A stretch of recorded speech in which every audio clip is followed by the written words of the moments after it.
இல்லை இந்த தகுதியாக்கிய இமையான தேவனுக்கு சொல்கிறேன். தேவனுடைய சபையில் நிற்பதும் பரிசுத்த பிள்ளைகள் மத்தியில் நிற்பதும் ஒரு பேதான். தேவனி புதிய என் கனத்தையும் நான் கொடுக்கிறேன். அதோடைய கண்களை மூடி நாம் ஜெபம் பண்ணுவோம்.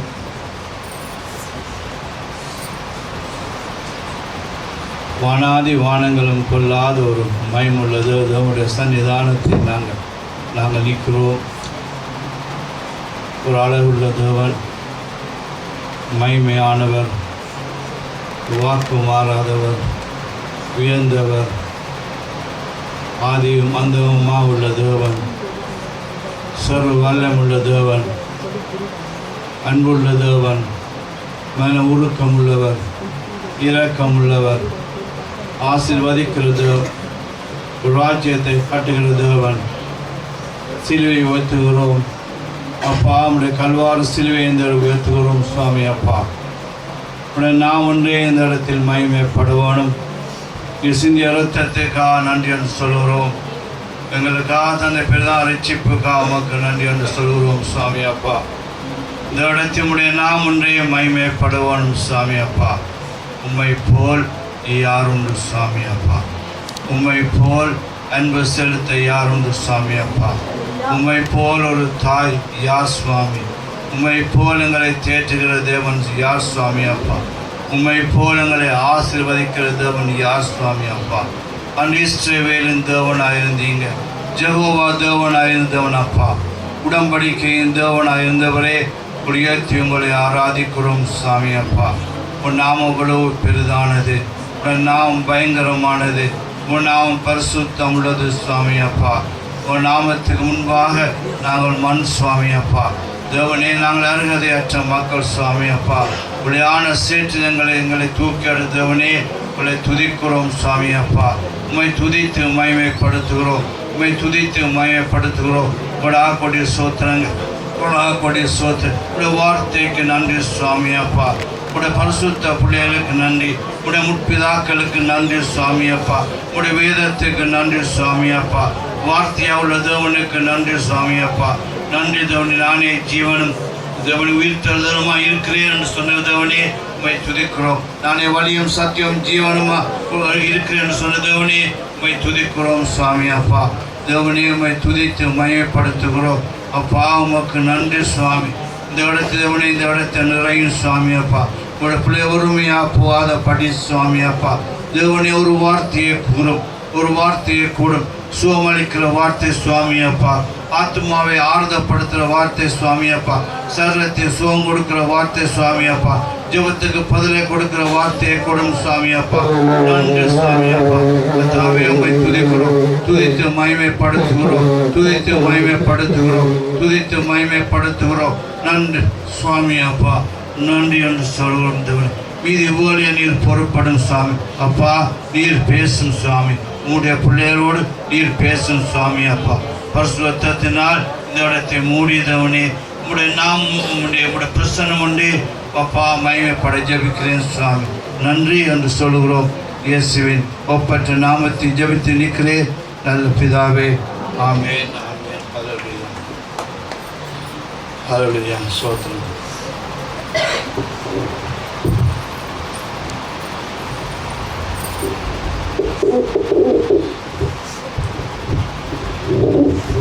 எபிரேயர் 4வது அதிகாரம் 1வது வசனம்.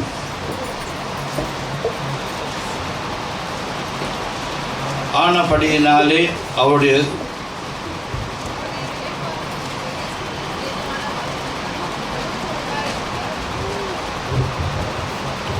ஆனபடியினாலே அவருடைய இளைப்பாறுதலில் பிரவேசிப்பதற்கு ஏதுவான வாக்குத்தத்தம் நமக்கு உண்டாயிருக்க உங்களில் ஒருவனும் அதை அடையாமல் பின்வாங்கி போனவனாக காணப்படாதபடிக்கு பயந்திருக்க கடவோம்.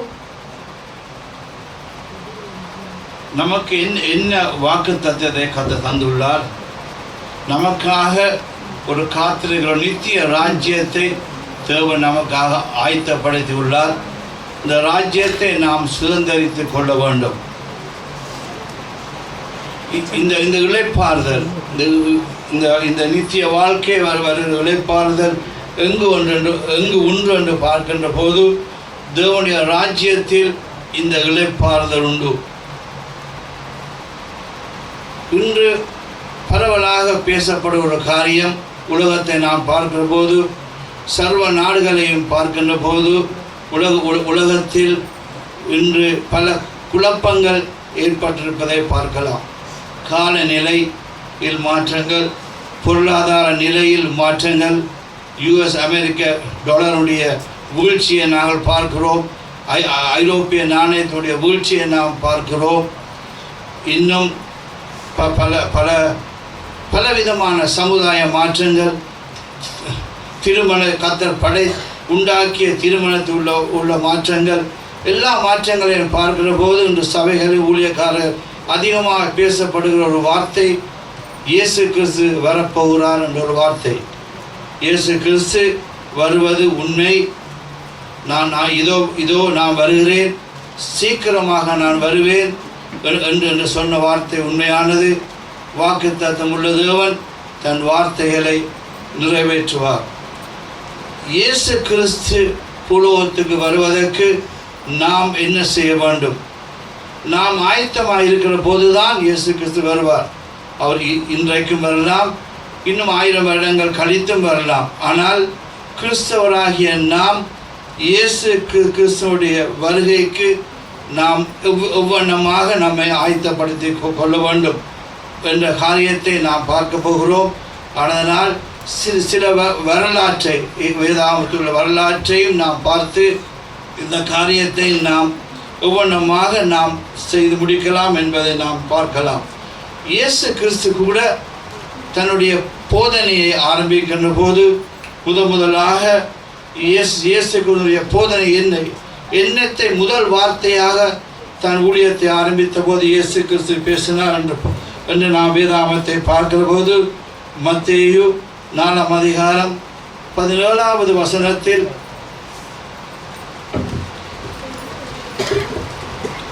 அது முதல் இயேசு மனம் திரும்புங்கள், பரலோக ராஜ்யம் சமீபித்திருக்கிறது என்று பிரசங்கிக்க தொடங்கினார். இன்னும் மார்க்கு 1 அதிகாரம் 15வது வசனத்தில் கூட காலம் நிறைவேறிற்று, தேவனுடைய ராஜ்யம் சமீபமாயிருக்கிறது. ஆனால் கர்த்தருடைய போதனை என்ன? தேவனுடைய ராஜ்யத்தை வருகிறது, அந்த ராஜ்யத்துக்காக உங்களை ஆயத்தப்படுத்துங்கள். இன்னும் லூக்கா கூட ஒவ்வொரு சுவிசேஷத்தையும் பார்க்கிற போது இயேசு கிறிஸ்துவினுடைய முதல் போதனை பரலோக ராஜ்யம் சமீபித்து இருக்கிறது. இந்த ராஜ்யம் எங்கு ஒன்று என்று பார்க்கிற போது இயேசு கிறிஸ்து என்ன சொல்கின்றார்? ராஜ்யம் எங்கொன்று, பரலோக தேவனுடைய ராஜ்யம் உங்களுக்குள் ஒன்று என்று சொல்லாண்டு. யாருக்கு இந்த வார்த்தையை சொன்னார்? ஆபிரகாமுடைய சந்ததியை பார்த்து தேவன் இந்த வார்த்தையை சொன்னார். ஏன் சொன்னார்?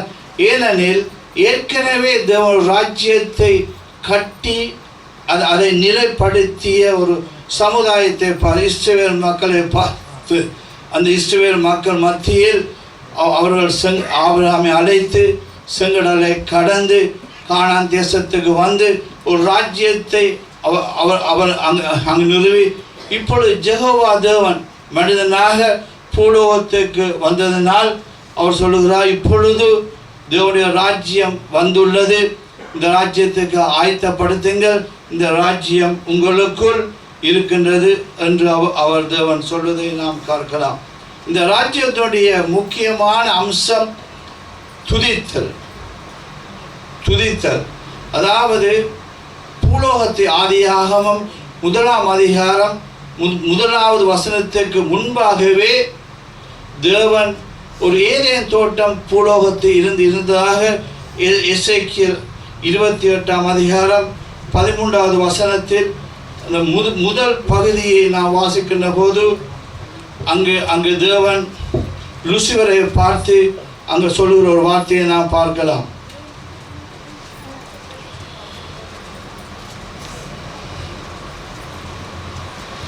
28வது அதிகாரம் 13வது வசனத்தில் இங்கு, நீ தேவனுடைய தோட்டமாகிய ஏதோனில் இருந்தவன். பத்மராகம். அதாவது ஏதேன் தோட்டத்தில் இருந்த நீ, ஏதேன் தோட்டம் தேவன் முதலாக உருவாக்கிய ஒரு தோட்டம். இந்த தேவன் ஆதியாகமம் 1ஆம் அதிகாரம் 1ஆம் வசனத்துக்கு முன்பாகவே ஒரு ஏதேன் தோட்டத்தை பூலோகத்தில் வைத்து அந்த உலகத்தை லூசிபர் என்ற ஒரு பிரதான தூதன் ஆட்சி செய்து அவன் துதியை அவன் பரலோகத்துக்கு எடுத்து சென்றான். சென்ற போது அவன் தவறினான். அவருடைய வீழ்ச்சியை நாம் அறிவோம். இந்த ராஜ்யம் வீழ்ந்த பிற்பாடு வரலாற்றை பார்க்கிற போது தேவன் ஒரு மனிதனை உண்டாக்கினார். அந்த மனிதன் கூட வீழ்ச்சி அடைந்தான். இதன் பிற்பாடு தேவன் இந்த ராஜ்யத்தை அமைப்பதற்காக ஒரு மனிதனை கர்த்தர் தேடுகின்றார். தேடிய போது ஆபிரகாம் என்ற ஒரு மனிதனை கர்த்தர் தெரிந்தெடுத்தார். அவர் தெரிந்தெடுத்த போது முதல் காரியத்தை கர்த்தர் என்ன செய்தார்? அவருடைய கர்த்தருடைய நோக்கம் ஒரு ராஜ்யத்தை ஏற்படுத்தி அந்த ராஜ்யத்தில் புதியை பரலோகத்துக்கு எடுத்து செல்ல வேண்டும். அவர் ஆபிரகாம் அழைத்த போது ஆபிரகாமிடம், நான் உன்னை அழைத்துள்ளேன், இந்த ராஜ்யத்தை நீ ஆளப்போகிறாய், என்னுடைய புதிய பருவங்களை கொண்டு வர வேண்டும் என்று தேவன் உடனடியாக சொல்லவில்லை. செய்த முதல் காரியம் ஆபிரகாமை கர்த்தர் ஆசீர்வதித்தார். ஆதியாகமம் 17ஆம் அதிகாரம் 1-6வது வார்த்தையை வாசிக்கிற போது ஆபிரகாம் 99 வயதான போது கர்த்தர் ஆபிரகாமுக்கு தரிசனமாகி, நான் சர்வ வல்லமையுள்ள தேவன், நீ எனக்கு முன்பாக நடந்து கொண்டு உத்தமனாயிரு, நான் உனக்கும் எனக்கும் நடுவாக என் உடன்படிக்கையை ஏற்படுத்தி உன்னை மிகவும் திரளாய் பெருக பண்ணுவேன் என்றார். அப்பொழுது ஆபிரகாம் முகங்குப்புற விழுந்து வணங்கினான். தேவன் அவனோட பேசி, நான் உன்னோட பண்ணுகிற என் உடன்படிக்கை என்னவென்றால், நீ திரளான ஜாதிகளுக்கு தகப்பனாவாய். இனி உன் பேர் ஆபிரகாம் என்னப்படாமல் நான் உன்னை திரளான ஜாதிகளுக்கு தகப்பனாக ஏற்படுத்தினபடியால் உன் பேர் ஆபிரகாம் என்னப்படும். உன்னை மிகவும் அதிகமாய் பழுக பண்ணி உன்னிலே ஜாதிகளை உண்டாக்குவேன். உன்னிடத்திலே இருந்து ராஜாக்கள் தோன்றுவார்கள். உனக்கும் உனக்கு பின்வரும் உன் சந்ததிக்கும் நான் தேவனாய் இருக்கும்படி எனக்கும் உனக்கும் உனக்கு பின் தலைமுறையாக வரும் உன் சந்ததிக்கும் நடுவே என் உடன்படிக்கையை நித்திய உடன்படிக்கையாக ஸ்தாபிப்பேன். ஆமென். ஆனதனால் இங்க பார்க்கிறோம், தேவன் ஒரு ராஜ்யத்தை நிறுவவே ஆபிரகாமை அவர் தெரிந்தெடுத்து இந்த தெரிந்தெடுத்த தேவன் இன்று நம்மையும் அழைத்த போது கல்வாரி சிலுவையில் அவர் மரித்து அந்த இரத்தத்தினால் அவர் நம்மிடத்தை அன்பு கூர்ந்து சொந்த இரத்தத்தினால் நம்மை கழுவி பிதாவாய தேவனுக்கு முன்பாக எங்கள் ராஜாக்களும் ஆசாரியர்களும் தேவன் ஆக்கிய அந்த ஒரு ஆசீர்வாதத்தை தேவன் நமக்கு தந்தார். அதனால் கல்வாரி சிலுவையில் மரித்த போது அதனால் வருகிற முதல் ஆசீர்வாதம் தேவன் நம்மை ஆசீர்வதித்தார். இயேசு கிறிஸ்துவை சொந்த இரட்சகராக நாம் ஏற்றுக்கொள்கிற போது நமக்கு வருகிற முதல் ஆசீர்வாதம் ஒரு சமாதானம், உலகம் அறியாத ஒரு சமாதானம், ஒரு சந்தோஷம், ஒரு நிறைவு, ஒரு ஆனந்தம்.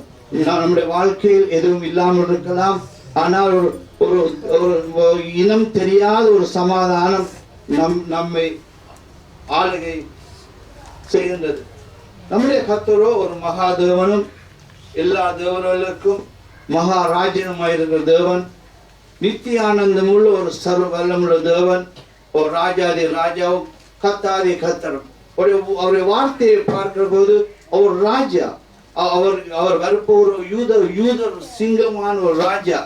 இந்த ராஜா ஒரு ராஜ்யத்தை நிறுவ வரப்போகிறார். இந்த ராஜ்யத்தில் நானும் நீங்களும் பிரஜைகளாக இருக்கிறோம். தேவன் ஆபிரகாமை தெரிந்து கொண்ட போது ஆபிரகாம் தேவனுடைய மகன் அல்ல, அவன் ஒரு புறஜாதி மகன். ஆபிரகாம் தெரிந்து கொண்ட போது என்னை உங்களையும் அன்று தேவன் நினைவு வைத்திருந்து சிலுவையில் வந்த போது நமக்காக மரித்து நம்மை அழைத்து நம்மை தேவன் இப்பொழுது ஆசீர்வதித்து வருகின்றார். ஆனால் தேவனுடைய முதல் காரியம் அழைக்கிற போது நம்மை ஆசீர்வதிக்க, ஏனெனில் நாம் ஆசீர்வதிக்கப்பட்டால் தான் தேவனை நாம் மகிமையாக அவர் உயர்த்த முடியும். அவரை நாம் துதி செய்ய முடியும். அந்த துதிய பருவங்களுக்கு நாம் எடுத்து செல்ல முடியும். இயேசுக்குரிய பிறப்பை நாம் பார்க்கிற போது ஏசாயா 9ஆம் அதிகாரம் 13வது வசனத்தில் இயேசு கிறிஸ்து என்ன இறுதியா நோக்கத்துக்காக வந்தார் என்பதை நாம் அறிந்து கொள்ள வேண்டும். ஏசாயா 9ஆம் அதிகாரம் 7வது வசனம். தாவீதின் சிங்காசனத்தையும் அவனுடைய ராஜ்யத்தையும் அவர் திடப்படுத்தி அதை இது முதல் கொண்டு என்றென்றைக்கும் நியாயத்தினாலும் நீதியினாலும் நிலைப்படுத்தும்படிக்கு அவருடைய கர்த்தத்துவத்தின் பெருக்கத்துக்கும் அதன் சமாதானத்துக்கும் முடிவில்லை. சேனைகளின் கர்த்தருடைய வைராக்கியம் இதை செய்யும். இங்கு பார்க்கிறோம், தேவன் ஏன் பூலோகத்துக்கு வந்தவர்? சிலுவையில் என்னத்துக்காக மரித்த நமக்கு தெரியும். நம்முடைய பாவங்களை சுமக்க, நமக்கு இரத்தத்தை சிந்தி பரிசுத்தத்தினால் நம்மை பரிசுத்தப்படுத்த. ஆனால் தேவனுடைய ஒரு ஆழமான ஒரு நோக்கம், தேவன் இருதயத்தில் உள்ள நோக்கம், ஒரு ராஜ்யத்தை ஏற்படுத்தவே பூலோகத்துக்கு தேவன் வந்தார். ஏனெனில் ஆதியா 1ஆம் அதிகாரம் 1ஆம் வசனத்துக்கு முன்பாக ஒரு ராஜ்யம் பூலோகத்தில் இருந்தது. லுசிபர் அந்த புதிய பருவங்களுக்கு அவன் அந்த அக்கினி கடலில் போகின்ற போது, இசைக்கு 26ஆம் அதிகாரத்தை பார்க்கிற போது அவன் நாதஸ்வரத்தோடும் உலகத்துள்ள சகல இசை கருவிகளோடும் அந்த பளிங்கு கடலில் அவன் போய் தேவனை ஆராதிக்கிற அந்த ஆராதனை தான் தேவனுடைய ராஜ்யத்தில் உள்ள ஒரு மகிமையான ஆராதனை. இந்த ஆராதனை என்று சொல்லுகிற போது நான் சபையுடைய ஆராதனை சொல்லவில்லை, ஒரு சொந்த ஆராதனை, ஒவ்வொருவராக இருக்கிற ஒரு ஆராதனை, குடும்பமாக நீங்க ஆராதிக்கும் சபையின் ஆராதனை நாம் மறக்க வேண்டும். நாம் எப்படி ஒவ்வொன்றமாக தேவனை ஆராதனை நிச்சயமாக நீங்க சபையில் வருகிற போது, காலை வந்த போது எல்லாரும் பாடல் படித்து பாஸ்டர் வழிநடத்துகிற போது நீங்கள் ஆராதிக்கிறீங்க. ஆனால் சொந்த வாழ்க்கை உங்கள் ஆராதனை மீதியா உள்ள 6 நாட்களிலும் நீங்க ஒவ்வொன்றமாக நீங்கள் ஆராதனை செய்ய ஜெபம் என்று சொல்வது அது வேறுபாடு. அந்த ஆராதனை தேவனை கீர்த்தனைகளினாலும் பாடல்களினாலும் தேவனை துதித்து ஆராதிப்பது ஒரு வித்தியாசமான ஆராதனை. அந்த ஆராதனை தேவன் பிரியப்படும். அந்த ஆராதனை சொல்லுகிற போது வேண்டுதல் அல்ல, எனக்கு சுகத்தை கொடும், என்னுடைய மகனை ஆசிர்வதியும், என்னுடைய மகனுக்கு வேலையை கொடும், பாடசாலை என்று ஆராதனை. நீர் நல்லவராக இருக்கிறீர் அப்பா என்ற ஆராதனை. நீர் ஒரு மகிமையான தேவனாய் இருக்கிறீர். அந்த ஆராதனையில் தேவன் பிரியப்படுகிறார். நம்முடைய வேண்டுதல்கள் ஜெபிக்கிற ஜெபங்கள் நாம் போதும். தேவன் எதிர் அந்த ராஜ்யத்தில் உள்ள ஆராதனை அவரை உண்மை போல அழகுள்ள தேவன் இல்லை என்ற ஆராதனை. அப்பா உண்மை போல ஒரு தெய்வம் இல்லை, உண்மை போல ஒரு நல்லவர் இல்லை அப்பா, உண்மை போல ஒரு கிருபை உள்ள தெய்வம் இல்லை என்று சொல்லுகிற அந்த ஆராதனை.